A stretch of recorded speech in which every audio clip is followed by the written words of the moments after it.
இன்னைக்கு நான் ஃபிசியோதெரப்பினால எக்ஸசைஸ்னால எவ்வளோ பெரிய நோயையும் குணப்படுத்த முடியும் அதை பற்றி தான் பேச போகிறேன். Particularly diabetes, hypertension, BP.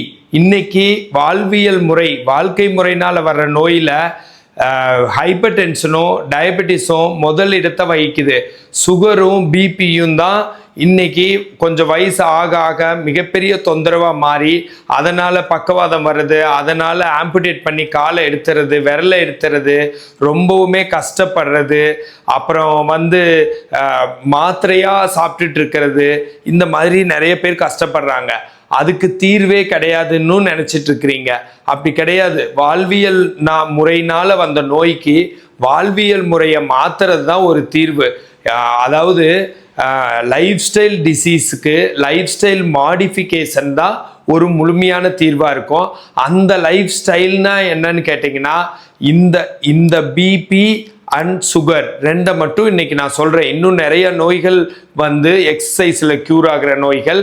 இன்னைக்கு நான் பிபி சுகர் மட்டும் சொல்கிறேன். ஹை பிபி, அப்புறம் சுகர், ஹை சுகர்.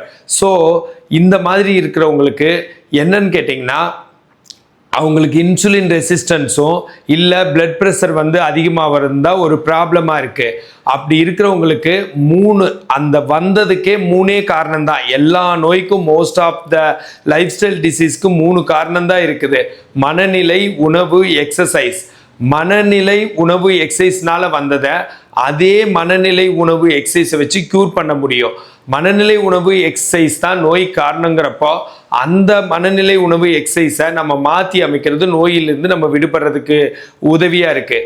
அப்படி பார்க்குறப்போ மனநிலைங்கிறது கொஞ்சம் அதாவது ஸ்ட்ரெஸ்ஸான, டிப்ரெஷன், ஆங்ஸைட்டியான மனநிலை தான் பிபிக்கு, சுகருக்கும், கோபம் இதெல்லாம் தான் காரணமாக இருக்குது.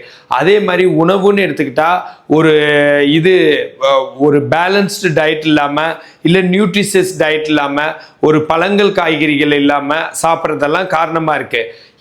அது தவிர எக்ஸசைஸ், செடென்ட்ரி லைஃப் ஸ்டைல், சும்மா இருக்கிற லைஃப் ஸ்டைல், இதில் டூ மச் எக்ஸர்சன், டூ மச்சாக வேலை பார்க்கறது, இதெல்லாம் காரணமாக இருக்குது. இப்போ வரைக்கும் நீங்கள் சும்மா இருக்கிறது, படுத்து தூங்குறது தான் நோய்க்கு காரணம்னு நினச்சிட்டு இருக்கீங்க. கண்டிப்பாக சொல்கிறேன், அதை விட அதிக காரணம் ஓவராக எக்ஸசைஸ் பண்ணுறது, ஓவராக வேலை செய்கிறது, தூங்காமல் இருக்கிறது, எந்நேரம் நம்ம செயல்பட்டுட்டே இருந்தால் தான் நல்லதுன்னு நினச்சிக்கிறது, செயல்பட்டுட்டே இருக்கிறது தான் இதெல்லாம் வர வைக்குது. அதுலேயும் வேகமாக செயல்படுறது தான் இதெல்லாம் வர வைக்குது. மெதுவாக தான் செயல்படணும். ஸோ இந்த மாதிரி இதெல்லாம் ரீசனாக இருக்குது. ஸோ அப்படிங்கிறப்போ இப்போ மனநிலையை டக்குன்னு மாற்றுவாங்களான்னா, மகிழ்ச்சியாக இருப்பாங்களான்னா அவ்வளோ ஈஸியாக நடக்கிறது இல்லை. உணவை மாற்றுவாங்கன்னா ஓரளவுக்காச்சும் சொல்லி மாற்றிடலாம். ஆனால் எஃபெக்ட் கொஞ்சம் ஸ்லோவாக இருக்குது. ஆனால் எக்ஸசைஸுங்கிறத சொல்லி கொடுத்து செஞ்சாங்கன்னா உடனடி ரிசல்ட் இருக்குது.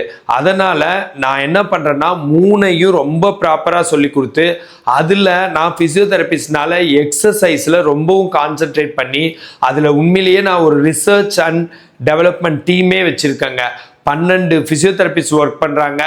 இந்தியன் கிரிக்கெட் டீமில் வேலை பார்த்த ஒரு ஃபிசியோதெரபிஸ்ட் கூட ஜம்மு காஷ்மீர்லேருந்து எங்கிட்ட ஒர்க் பண்ணுறாங்க.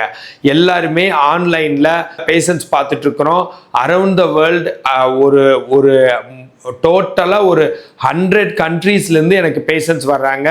அந்த மாதிரி நான் பார்த்து அதில் எல்லாம் நான் ஒவ்வொருத்தராக க்யூர் பண்ணி அதிலிருந்து நான் பாயிண்ட்ஸ் எடுத்து கரெக்டாக ஒரு கோர்ஸ் ஒன்று, டயபெட்டிக் ரிவர்சல்னு நான் ஆரம்பித்து அதில் ஏகப்பட்ட பேர் சக்ஸஸ் ஆகியிருக்காங்க, டெஸ்டிமோனியல் இருக்காங்க. டயபெட்டிஸ் ரிவர்சல் எக்ஸசைஸ் எப்படி கொடுக்குறேன்னு மட்டும் நான் ஷார்ட்டாக சொல்லிடுறேன். தலையிலிருந்து பாதம் வரைக்கும் ஒரு மசில் விடாமல் எல்லாத்துக்குமே strengthening and stretching and blood circulation improve ஆகிற எக்ஸசைஸ், ஃப்ரீ எக்ஸசைஸை சொல்லி கொடுத்துட்றேன்.